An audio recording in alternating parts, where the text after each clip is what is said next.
Good morning student. Last class में हमने बीजीय व्यंजक, उनके गुणांकों के बारे में तथा समान पद, असमान पद और एक पद, द्विपद और बहुपद के बारे में अध्ययन किया था। आज की क्लास में हम बीजीय व्यंजकों के जोड़ एवं घटाव के बारे में अध्ययन करेंगे। तो चलिए शुरू करते हैं। आज का हमारा पहला टॉपिक है, वह है बीजीय व्यंजकों का योग।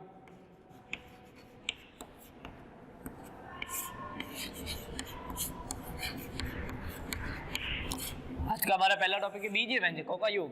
योग के रूप में जैसे हम कहें कि कोई भी दो पूर्णांक 4 और 6 को जोड़िए। 4 और 6 को हमें यदि जोड़ना है तो कुछ विद्यार्थी इसको इस रूप में जोड़ेंगे, 4 + 6 मिलके हो गए 2, और कुछ इस तरह से जोड़ देंगे, 4 + 6 मिलके बन जाएंगे 10। तो दोनों विधि सही है। यह विधि कहलाएगी कॉलम विधि और यह विधि कहलाएगी रो विधि। तो बीजीय व्यंजकों की जोड़ भी हम इन दोनों विधियों से सीखेंगे और परीक्षा में कोई भी विधि का हम उपयोग करके आंसर प्राप्त कर सकते हैं। जैसे उदाहरण के लिए पहले हम सीखेंगे कॉलम विधि। उदाहरण के लिए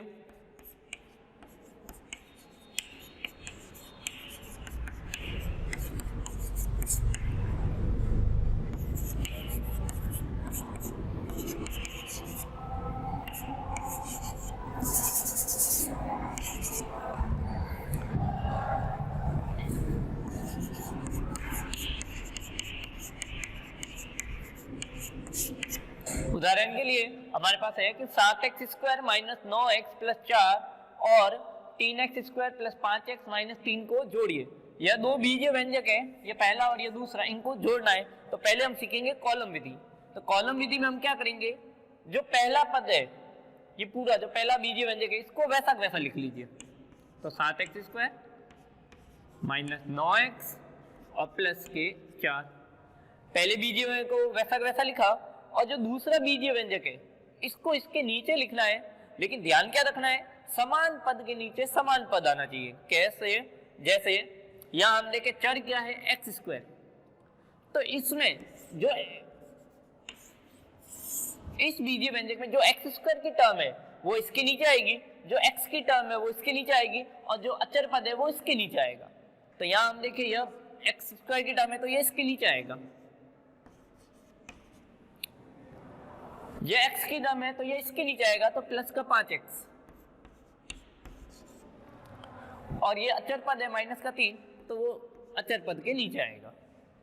अब हम इसको आसानी से जोड़ देते हैं।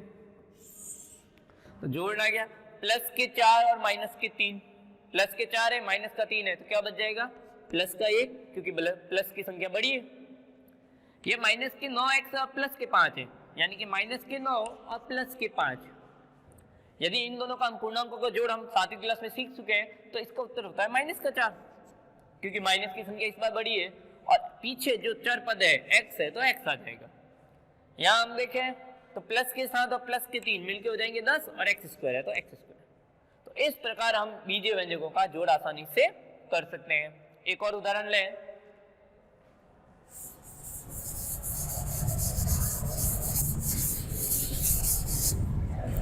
जैसे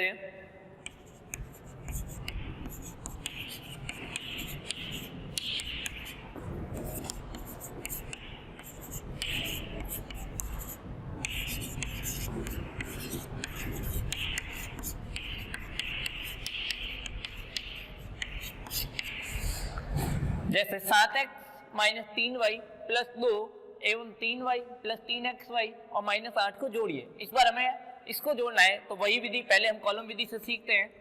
तो पहला जो बीजीय व्यंजक है उसको वैसा वैसा लिख लीजिए। तो 7x - 3y + का 2, और जो दूसरा बीजीय व्यंजक है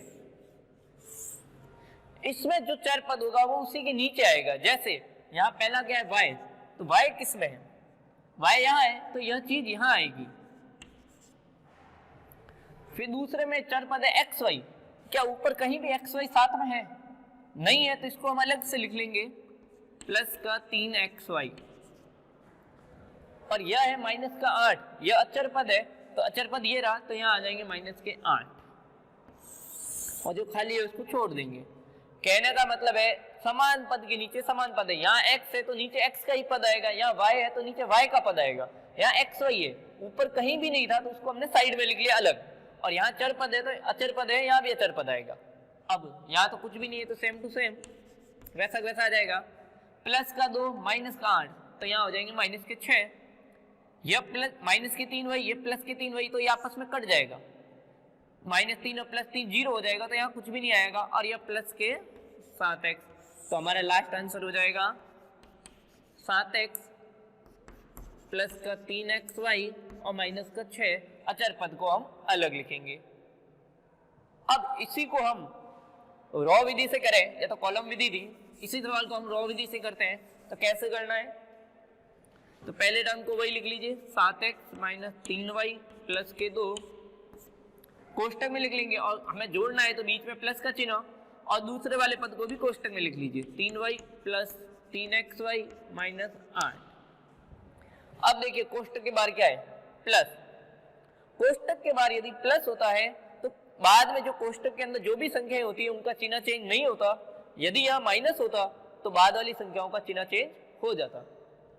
तो यहाँ प्लस है तो चिन्ह चेंज करने की जरूरत नहीं है, दोनों कोष्टक को खोल देंगे।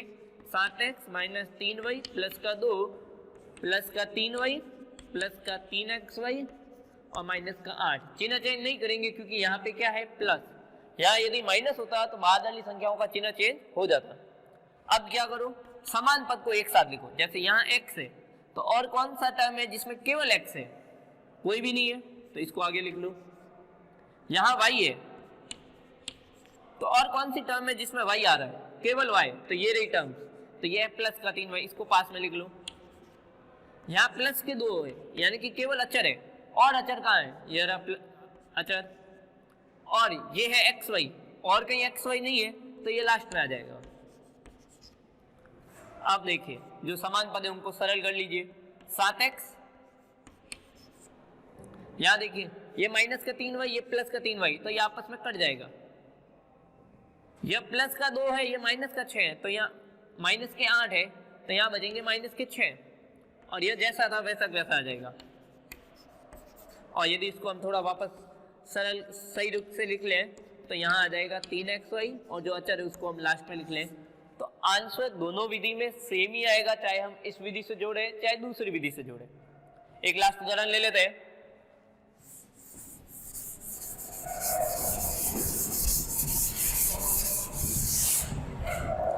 इस बार यदि 3 बीजीय व्यंजक हो तो कैसे जोड़ना? जैसे है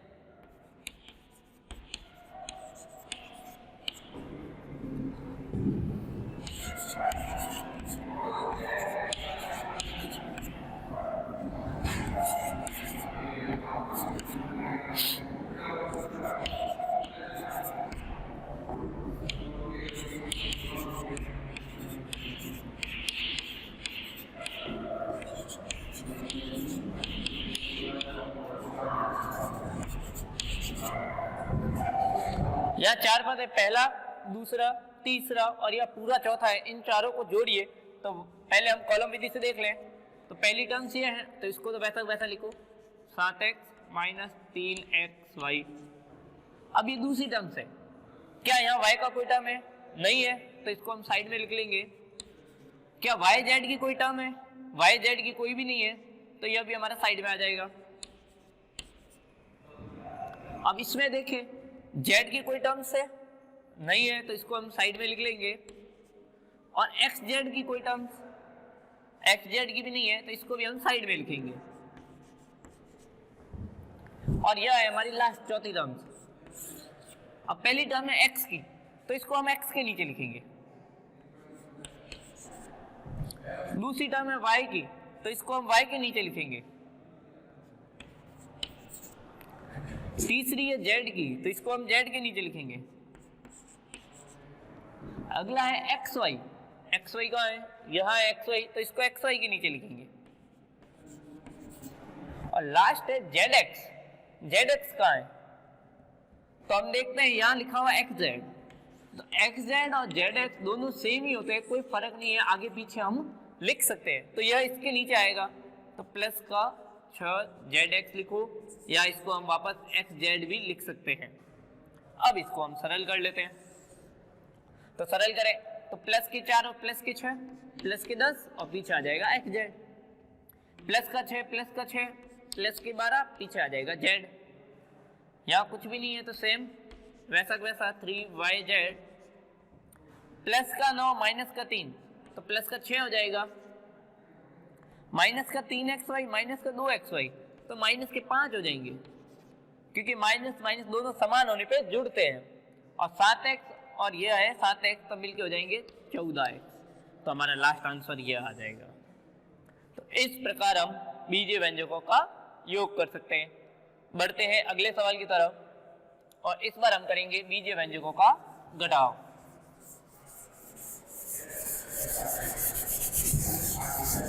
कॉलम विधि से आसानी से हो सकते हैं सवाल, इसीलिए हम इसी विधि का यूज करेंगे।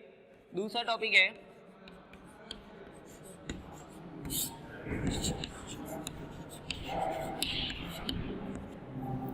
बीजीय व्यंजकों का वैकलन या फिर घटाव। जिस प्रकार हमने बीजीय व्यंजकों को योग ज्ञात किया, उसी प्रकार हम इसका घटाव भी आसानी से ज्ञात कर सकते हैं। जैसे उदाहरण के लिए यदि हम देखें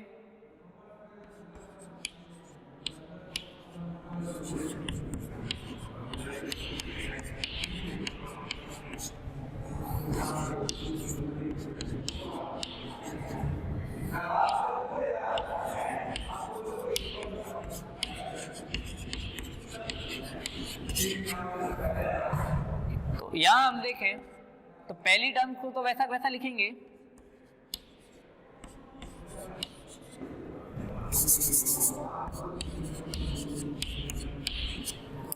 और जो दूसरी टर्म से वही समान पद के नीचे समान, यहाँ y का टर्म है तो y के टर्म के नीचे y का टर्म, x की टर्म के नीचे x की टर्म, और अचर पद के नीचे अचर पद। लेकिन यहाँ हम नया करेंगे, क्योंकि इस बार हमें क्या करना है, घटाना है। तो जब भी हमें घटाना है तो क्या करना है, जो नीचे वाली टर्म्स है उन सबके चिन्ह चेंज कर देने, अर्थात जो बाद वाली टर्म्स है यदि वो प्लस की है तो उसको माइनस की बना देनी है, और जो माइनस की है उसको प्लस की बना देनी है। कैसे, यह प्लस की है तो यह हो जाएगी माइनस की, यह भी प्लस की है तो यह भी हो जाएगी माइनस की, और यह माइनस की है तो अब यह बन जाएगी प्लस की। अब हमें यह वाले चिन्ह ध्यान में नहीं रखने हैं, हमें इन चिन्हों को ध्यान में रखना है, क्योंकि हमने चिन्हों को क्या कर दिया है, चेंज।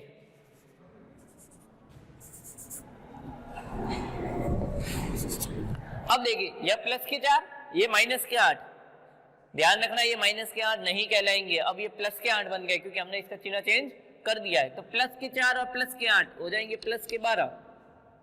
यह माइनस का 3x और ये प्लस का नहीं, यह भी माइनस का होगा, क्योंकि हमने इसका चिन्ह चेंज कर दिया है। तो माइनस का 3x और माइनस का 2x तो मिलके हो जाएंगे माइनस के 5x, और यह प्लस के 12 और यह माइनस के 6 कहलाएंगे, तो बच जाएंगे प्लस का 6। अब हम देखें यहाँ हमने चिन्ह परिवर्तन क्यों किया, क्योंकि जब हम इस सवाल को रॉ विधि से करेंगे तो हमें समझ में आएगा कि हमने इसका चिन्ह परिवर्तन क्यों किया। कैसे, पहली टर्म्स को वैसे लिखिए 12y माइनस 3x प्लस 4,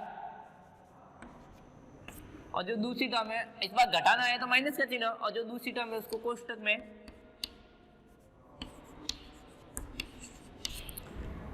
अभी हमने नियम सीखा कि जब कोष्टक के बाहर माइनस होता है तो बाद वाली संख्याओं का चिन्ह चेंज हो जाता है। तो इसको कोष्टक को खोलिए तो ध्यान रखना बाद वाली का कोष्टक का चिन्ह चेंज होगा, आगे जो भी है उसका चिन्ह चेंज नहीं होगा। तो अब यहाँ माइनस आ गया तो यह प्लस का था तो यह किसका बन जाएगा, माइनस का। यह भी प्लस का था तो यह किसका बन जाएगा, माइनस का। यह माइनस का है तो यह किसका बन जाएगा, प्लस का। तो देखिए यहाँ हमने चिन्ह चेंज किए, 6y माइनस के थे तो देखिए ये माइनस बन गया, 2x माइनस का था यह भी माइनस बन गया, और ये प्लस के 8 बन गए।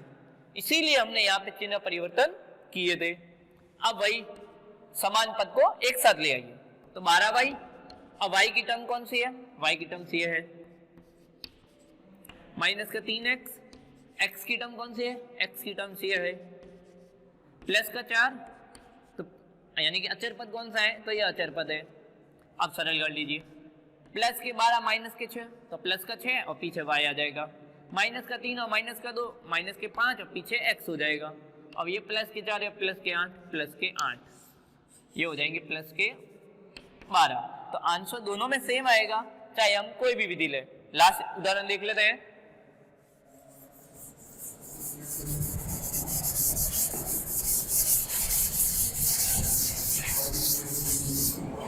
अंतिम उदाहरण,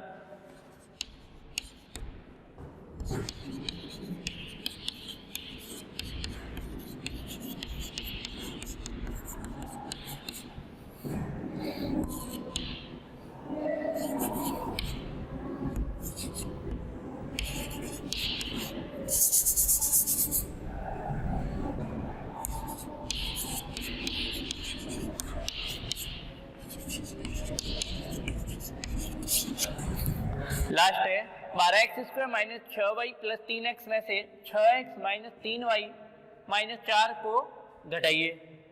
अब पहली टर्म को वैसे लिख लीजिए,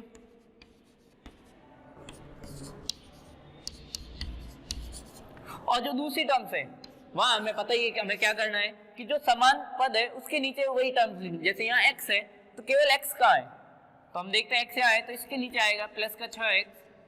यह y की टर्म्स है, केवल y का है, y यहाँ पर है माइनस 3y, और यह अचर पद है। क्या ऊपर कहीं अचर पद है? तो हम देखते हैं अचर पद नहीं है तो उसको हम साइड में लिख लेंगे। और अब हमें घटाना है, तो घटाते समय हमें ध्यान रखना है कि जो बाद वाला जो व्यंजक है उसके अंदर सभी टर्म्स के चिन्ह परिवर्तन कर देने हैं। तो यह जो माइनस का था यह बन जाएगा प्लस का, यह जो प्लस का था यह बन जाएगा माइनस का, और यह जो माइनस का था यह बन जाएगा प्लस का। अब हम इसको आसानी से सरल कर लेते हैं। तो यह हो गया प्लस के 4 क्योंकि हमने इसका चिन्ह परिवर्तन कर दिया है, प्लस का 3 और माइनस का 6, यह माइनस के 6 कहलाएंगे क्योंकि हमने इसका चिन्ह परिवर्तन कर दिया। प्लस का 3 माइनस का 6 तो माइनस के 3 हो जाएंगे, और पीछे हमारा x आ जाएगा। माइनस के 6 और प्लस के 3 तो यह भी वापस माइनस के 3 हो जाएंगे, और पीछे y की टर्म्स आ जाएगी, और यहाँ कुछ भी नहीं है तो यह वैसा वैसा रह जाएगा। तो इस प्रकार आज की क्लास में हमने बीजीय व्यंजकों का योग एवं बीजीय व्यंजकों का घटाव सीखा। नेक्स्ट क्लास में हम बीजीय व्यंजकों के गुणा के बारे में अध्ययन करेंगे। धन्यवाद।